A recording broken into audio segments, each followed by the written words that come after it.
राधे राधे, जय माता की भक्तों। आप सभी का स्वागत करती हूँ स्पिरिचुअल ज्ञान साधना में। और आप सभी से अनुरोध करती हूँ कि स्पिरिचुअल ज्ञान साधना को सब्सक्राइब कर लीजिए और बेल आइकन को प्रेस कर दीजिए ताकि आपको नई नई वीडियोस का नोटिफिकेशन मिलता रहे। राधे राधे, जय माता की। कैसे हैं आप सभी लोग? हम आशा करते हैं सभी लोग अच्छे होंगे और हम आप सभी का बहुत बहुत स्वागत करते हैं आपके अपने स्पिरिचुअल ज्ञान साधना में। तो कैसे आप लोग, ये बताने के लिए कमेंट में राधे राधे, जय माता की, हर हर महादेव कुछ भी लिख सकते हैं। और हम आशा करते हैं जन्माष्टमी का पर्व, लड्डू गोपाल की छठी, सभी कुछ बहुत अच्छे से सबने किया होगा। और आज हम बात करते हैं भाद्रपद मास के अमावस्या की तिथि के विषय में। तो भादो मास की जो अमावस्या होती है उसका बहुत अधिक महत्व बताया गया है हमारे शास्त्रों में। अब हम बात करते हैं कि जो भादो की अमावस्या है उसकी क्या तिथि है, किस दिन मनाई जाएगी। 14 सितंबर 2023 दिन बृहस्पतिवार को भाद्रपद अमावस्या की तिथि है, जो कि 15 सितंबर को भी रहेगी। अब हम आपको बताते हैं इसका शुभ मुहूर्त। गुरुवार सुबह 4:48 से अमावस्या की तिथि आरंभ हो जाएगी और अगले दिन 15 सितंबर शुक्रवार को सुबह 7:09 पर समाप्त होगी। उदया तिथि मान में होने के कारण भाद्रपद अमावस्या 14 सितंबर दिन बृहस्पतिवार को ही मनाई जाएगी।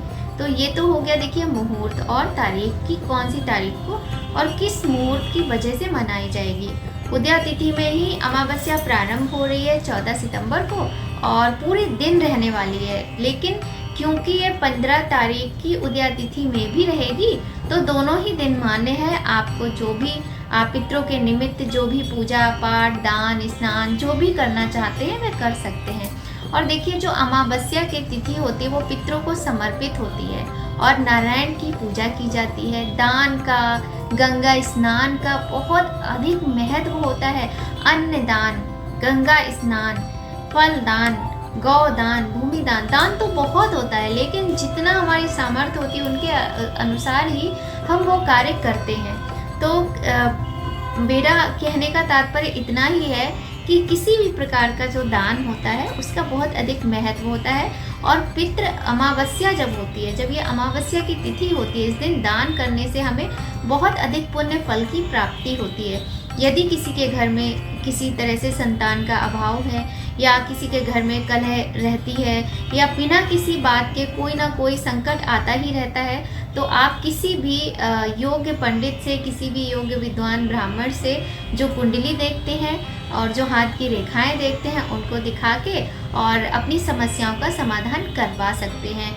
क्योंकि जब हम अमावस्या तिथि के दिन तरह तरह के उपाय करते हैं, दान करते हैं, पूजा पाठ करवाते हैं, तो कहीं ना कहीं हमें पितरों का आशीर्वाद प्राप्त होता है और हमारे घर में जितनी भी समस्याएं होती हैं उनका समाधान होता है। चाहे वो संतान को लेकर हो, चाहे वो आपसी कलह को लेकर हो। कभी कभी क्या होता है कि हमारे घरों में अनावश्यक रूप से अल्प आयु में ही मतलब जो हमारे अपने होते हैं, हमारे प्रिय होते हैं, वो हमें छोड़कर चले जाते हैं। तो वहाँ पर देखिए, ये सबसे बड़ी दर्दनाक बात होती है जब इस तरह की कोई भी समस्या आती है। और जहाँ तक मैंने सुना है, जितना मुझे ज्ञान है, कि कहीं ना कहीं इसमें जो पितृ दोष होता है ना, ये बहुत बड़ा दोष होता है। आपको पता है, जब पितरों की कृपा होती है, जब पितरों का आशीर्वाद हमें प्राप्त होता है तो हमारे 1000 कष्ट भी कट जाते हैं। भगवान की कृपा होती है, क्योंकि जो हमारे पितृ होते हैं वो हमारा अच्छा चाहते हैं, हमारा भला चाहते हैं, हमें खुश होकर आशीर्वाद जब वो देते हैं ना, तो भगवान की असीम कृपा हमें प्राप्त होती है, उनका असीम आशीर्वाद हमें प्राप्त होता है, जिससे हमारे घर में खुशियाँ होती हैं। और कहा जाता है कि जहाँ पुत्र का अभाव हो, जहाँ संतान का अभाव हो, वहाँ पर भी कहीं ना कहीं पितृ दोष होता है कुंडली में, इस कारण से ऐसा होता है। और जहाँ संतान होकर भी संतान का सुख नहीं मिलता है, सब कुछ होकर भी घर में कलह रहता है, सुख शांति नहीं होती, वहाँ भी पितृ दोष के कारण ही ऐसा होता है। हमारे शास्त्रों में ऐसा ही वर्णित है। तो बहुत सारी बातें हैं अमावस्या तिथि से संबंधित, बहुत सारी बातें हैं इस तिथि से संबंधित, और इसके उपाय, इसका महत्व तो इतना अधिक है कि मैं जितना भी बताऊं कम ही रहेगा। तो आइए अब बात करते हैं कि भाद्रपद की जो अमावस्या होती है इस पर हमें क्या करना चाहिए। तो देखिए, सबसे बड़ी बात होती है, कोई भी अमावस्या हो, पूर्णिमा हो, नदियों में स्नान करना बहुत अधिक पुण्यदायक माना जाता है। पितरों की पूजा करने और दान करने का भी विधान बताया जाता है। ऐसा करने से पुण्य प्राप्त होता है, पितृ दोष से मुक्ति मिलती है। जिन लोगों को पितृ दोष होता है उनके लिए अमावस्या तिथि पर उपाय करना बहुत ही उत्तम रहता है और बहुत महत्वपूर्ण भी होता है। आजकल क्या होता है ना कि हम लोग ज़्यादा पढ़ाई लिखाई कर लेते हैं तो हम कहते हैं सब कुछ नहीं होता, पर ऐसा नहीं होता है। कहते हैं ना कि घर में बहुत ज़्यादा कलह होती है, गाली गलौज होती है, तो इससे भी पितृदोष लगता है। और एक बार तो अपनी कुंडली हमको दिखाना ही चाहिए किसी भी विद्वान पंडित को, क्योंकि देखिए वही बात है ना, कंकर कंकर में शंकर होते हैं। तो मानो तो महादेव और ना मानो तो पत्थर। तो और एक समय हर व्यक्ति की लाइफ में ऐसा आता ही है कि जब उसको हर बात को एक्सेप्ट करना ही पड़ता है, मानना ही पड़ता है। तो क्यों ना बिना ठोकर खाए ही मान लो उस बात को, पहले ही संभल जाओ, ठोकर लगे और हम गिर जाएं उससे पहले ही हमें संभल जाना चाहिए।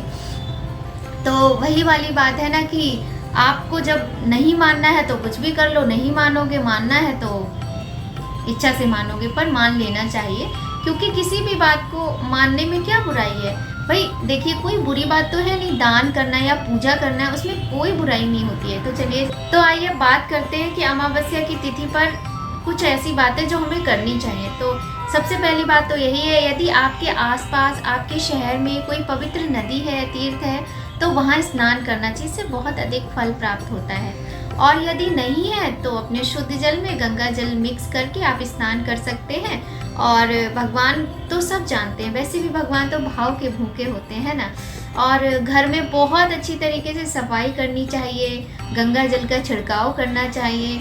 इसके अलावा यदि आपके घर में कोई पुराने कपड़े हैं, घर का कोई ख़राब सामान है, तो वो घर से बाहर निकाल देना चाहिए। होता है ना, किसी किसी की आदत होती है कि सामान ख़राब हो जाता है तो हम घर में ढेर लगाते रहते हैं, कपड़े ख़राब हो जाते हैं तो वो घर में ही हम रखते हैं, पर ऐसा नहीं करना चाहिए। इस तरह की जो इस्तेमाल ना करने वाली वस्तुएं हैं उनको हमें घर से बाहर निकाल देना चाहिए। और आपको थोड़ा शोर आएगा, प्लीज़ उसको इग्नोर कीजिएगा, मेरी प्रार्थना है, क्योंकि मेरे घर में शोर आता ही है, चाहे मैं कितने भी दरवाजे बंद कर लूँ।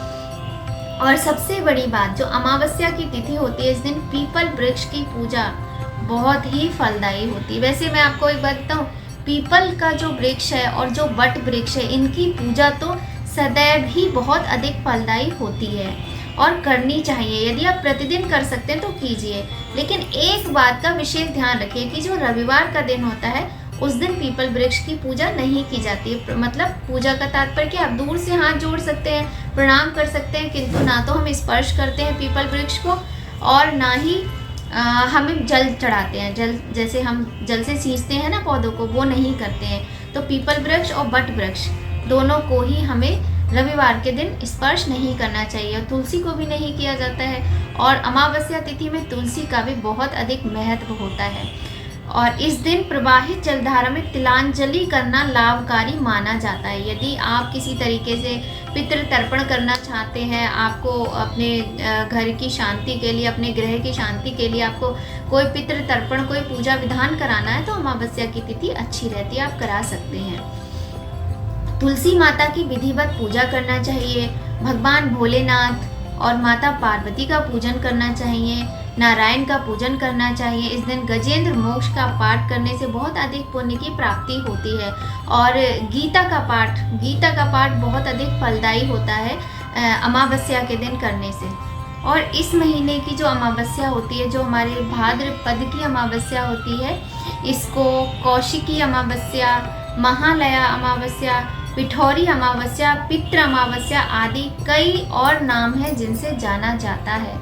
तो ये बहुत ही महत्वपूर्ण तिथि मानी गई है भाद्रपद की अमावस्या की। पीपल वृक्ष की पूजा कीजिए, दान कीजिए और पितरों की तर्पण के लिए यदि आपको कोई विधान, कोई अनुष्ठान कराना है वो कीजिए। ब्राह्मण को दान कीजिए, गौ माता की सेवा कीजिए। चींटियों को आटा डालिए, शक्कर के साथ मिलाकर आटा और सतनाजा होता है ना, 7 अनाज मिक्स करके उनको पीस के, और चींटियाँ जहाँ जहाँ दिखाई दें आप करके देखिए। मैं अपनी लाइफ में जो मैंने किया है उपाय, मैं आज आपको वो बहुत ही बड़ा सीक्रेट बताने जा रही हूँ, क्योंकि मैंने आपसे कहा था कि मैं लास्ट में आपको एक बात बताऊंगी, तो मैं बताती हूँ। 40 दिन या फिर आपको अगर हफ्ते में एक दिन करना है तो आप संडे का दिन निश्चित कीजिए, और 40 संडे आप चींटियों को सतनाजे का आटा चीनी मिलाकर आप डालिए। और चींटियाँ आपको कहाँ मिलेंगी? देखिए, होता है ना कहीं कहीं, कभी हमें लगता है हमारे आसपास तो कहीं चींटी हमें नज़र ही नहीं आ रही हैं, तो जो पार्क होते हैं ना, पार्क में जो पेड़ होते हैं, वृक्ष होते हैं, उनके आसपास आप देखोगे चींटी चींटा बहुत सारे आपको मिलेंगे। उनको आटा अवश्य डालिए। इस तरीके से चींटियों की सेवा कीजिए। आप पे कोई मुकदमा चल रहा है, आपके जीवन में कितना भी बड़ा कष्ट है, वो कष्ट दूर होता है। बहुत ही कारगर उपाय है ये, और मैंने खुद किया हुआ है और मैं खुद भी करती हूँ। पक्षियों को दाना डालिए, गौ माता को चारा, हरा चारा आप डालिए, उनको लोई एक आटे की बना के उसमें चने की दाल, गुड़, हल्दी मिक्स करके गौ माता को लोई खिलाइए, चारा खिला सकते हैं। उनकी सेवा कीजिए जिस तरीके से कर सकते हैं। कुछ नहीं तो गुड़ तो खिला ही दीजिए। और बाहर जो ये रोड पे पशु होते हैं, जो कुत्ते वगैरह होते हैं, इनको आप खिलाइए पिलाइए। मछलियों को गोलियां डालिए नदी तालाब में जाकर। मतलब सेवा का भाव, जो सेवा है ना आपकी, वो दिखनी चाहिए। और सच्चे मन से किसी को और ये करने के बाद ना किसी को बताइए मत कि मैंने ये किया है या मैं ये कर रहा हूँ या मैं इतना महान हूँ कि मैं ये कर रही हूँ या कर रहा हूँ। ऐसा कभी नहीं करना चाहिए। इस तरह की बातों को ना बताया नहीं जाता है। जो भी आप पुण्य का कार्य कर रहे हैं, जो भी आप अच्छा कार्य कर रहे हैं, वो भगवान देख रहे हैं। किसी को बताने की आपको कोई आवश्यकता नहीं है। तो अपनी सामर्थ्य के अनुसार जितना कर सकते हैं थोड़ा कीजिए, ज़्यादा कीजिए, पर सच्चे मन से, सच्ची श्रद्धा से कीजिए। बहुत ही इम्पोर्टेंट अमावस्या है। और इसके बाद जो अब अमावस्या आएगी अगले महीने की, आश्विन मास की, तो वो तो पूरा पितृपक्ष का 15 दिन का होता है। वो तो बहुत ही अच्छे दिन होते हैं दान के लिए, पितृतर्पण के लिए, और उसमें हम बहुत सारी जानकारी आपके साथ शेयर करेंगे। इसलिए आप हमारे चैनल पे बने रहिए। अगर चैनल को सब्सक्राइब नहीं किया, मैं फिर से कह रही हूँ, एक बार कर लीजिए। और वीडियो पसंद आए तो लाइक कीजिए। और एक उपाय लास्ट में आपको मैं और बताती हूँ कि पीपल के वृक्ष पर कल यानी कि 14 सितंबर को जो अमावस्या है भाद्रपद की, पीपल के वृक्ष पर अगर आप सुबह मॉर्निंग में जाते हैं तो मीठा जल लेकर जाइए, उससे सींचिए वृक्ष को। और यदि आप शाम को भी जा सकते हैं तो एक घी का दिया बनाइए, घी का दिया बनाइए आप, और उसको चावल की ढेरी लगाइए। चावल की ढेरी लगाकर उसके ऊपर उसको रख के, और कुछ गुड़ या फिर कुछ भी मीठा आप वहाँ रख के दिया जलाकर पितरों को नमन करके, और जो भी आपकी परेशानी हो वो कीजिए। और पितरों से अपने अपराधों के लिए, गलतियों के लिए क्षमा प्रार्थना कीजिए। आप देखिए किस प्रकार से। और ये जो उपाय होते हैं ना, हर अमावस्या को कीजिए, भूलिएगा नहीं। कभी भूल जाते कोई बात नहीं, लेकिन ये गलत है कि आप कंटिन्यूसली भूलने लगे। महीने में एक बार अमावस्या आती है ना, तो बहुत अच्छे से कीजिएगा। बहुत ही अच्छे उपाय हैं ये।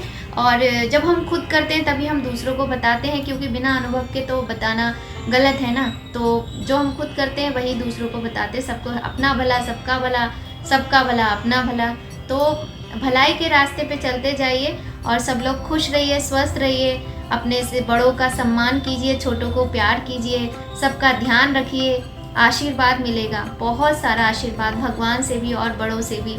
मुँह से कोई कुछ भी बोले ना, लेकिन जब हम अच्छा करते हैं ना तो सब भगवान देखते हैं, और वहाँ से आशीर्वाद सीधे यहाँ आके मिलता ही मिलता है। हमारे दुख और कष्ट दूर होते। तुलसी माता में दिया जरूर जलाइए, नारायण की, लड्डू गोपाल की पूजा कीजिए, भोले भंडारी माता गौरी की पूजा कीजिए, विष्णु सहस्त्र नाम का पाठ कर सकते हैं, गजेंद्र मोक्ष का पाठ कर सकते हैं, गीता पाठ कर सकते हैं, और माला जाप कीजिए। ओम नमो भगवते वासुदेवाय या फिर भोले बाबा के मंत्र की माला जाप कर सकते हैं। कम से कम 5 माला जाप कीजिए, कम से कम, इससे कम नहीं। और देखिए, ओम नमः शिवाय भी छोटा सा मंत्र है, ओम नमो भगवते वासुदेवाय भी छोटा सा ही मंत्र है। और माता लक्ष्मी की कृपा भी प्राप्त होती है। जिन लोगों को जॉब की प्रॉब्लम रहती है, बार बार जॉब चली जाती है, जिनका बिजनेस में नुकसान होता है, सब अगर उपाय को करके देखेंगे ना, सबको लाभ मिलेगा। गारंटी से बोल रही हूँ मैं ये बात। तो चलिए, बहुत लंबी हो रही है वीडियो, आज की वीडियो में इतना ही। मिलेंगे आपसे नेक्स्ट बहुत ही इम्पोर्टेंट वीडियो में। राधे राधे, जय माता की।